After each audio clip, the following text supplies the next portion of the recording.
Welcome to US Classic Muscle Cars. I hope you enjoyed the last video, enjoyed the next video, and make sure you subscribe.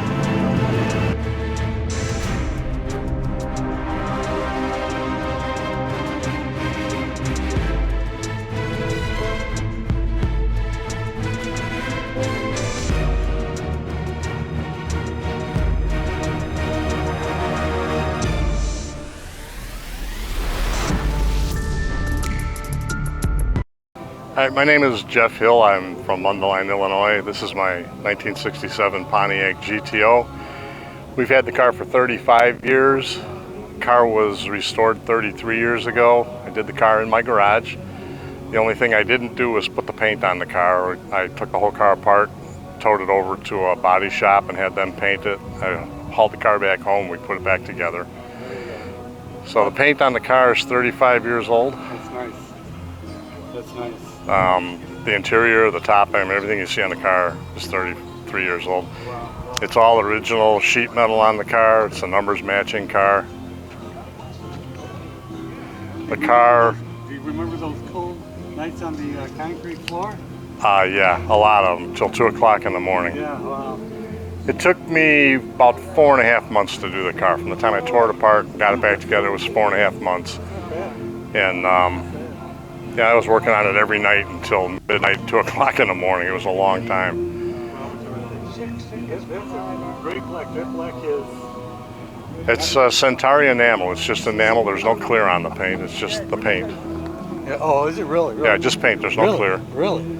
And yeah, we got the car done. I took it down to Kansas City to Pontiac Nationals. It took a first place down there. And then in 2002, I think it was, I took it to GTO Nationals out in Columbus, Ohio.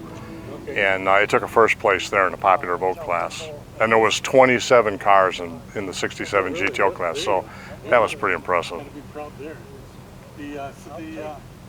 Where did you learn this trade to do all this?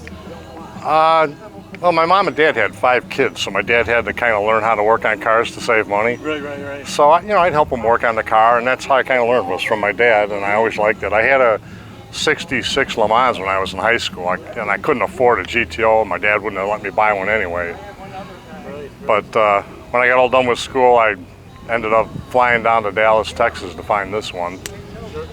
And I drove the car back home. It had bald tires on it, but I made it home with the car. Wow. You know what's really sweet? You got perfect grip. You got the chrome. Right.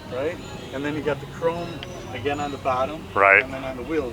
It's great. Well, in 67, they changed and put this real wide molding on the bottom. In 66, it was just a thin piece of chrome down here. Okay, right. In 67, they put the large chrome on it. Right. And they changed. The body basically is the same, other than that. The tail lights are a little different. The front end on the 66s, they were like the louvered tail lights in the back. Sure. 67, they went with these. So this is just paint with no... There's no clear on it. It's not a 2-stage paint. It's just single-stage paint. Gotcha. Wow, gotcha.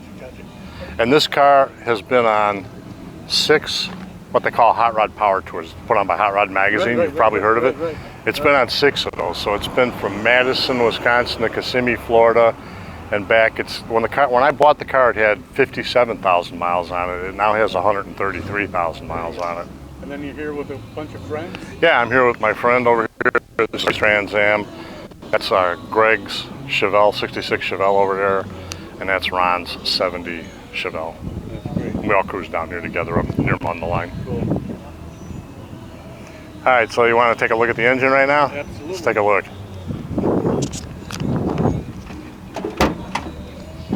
This has the optional hood tack on it. 67 was the first year they offered that. Look at that. That's nice. That is nice. It's a factory air-conditioned car. It still works. I've got R12 in it. Power steering, power brakes. That's pretty much it for the options on the car. That is really nice and clean. It's the original motor. I have the original transmission for the car in the garage, but I put a 204R overdrive in it, and it made a different car out of this. Sure. And what engine are we looking at here? It's a 400 cubic 400, engine. okay. Yeah. Gotcha. And this thing looks newer than new, doesn't it? Yeah, it's nice shape. You really did well. And you know what? I haven't seen literally, I filmed 2,000 cars. Right. I haven't seen a throttle body spring forever. Really? Yeah. Well, I had to change this a little bit because the 204R uses this cable on here, and it controls the pressure inside the transmission. So this is option. It's an aftermarket piece on here, but I had to put that on for the trans, and then I had to make this bracket up here for the return springs for the throttle. So it's a little bit different than stock, but the trade-off is the car went from 3,100 RPM at 65 miles an hour to 2,000 RPM. And the temperature on this car went from 210 to 180 degrees down the highway.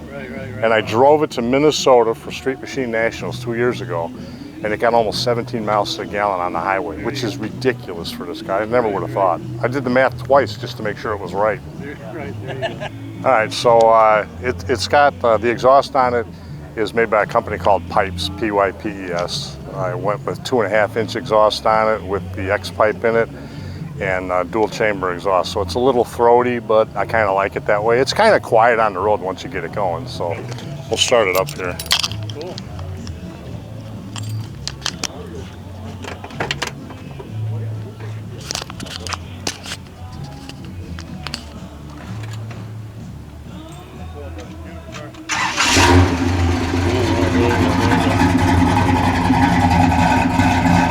And then rev it once. That's good.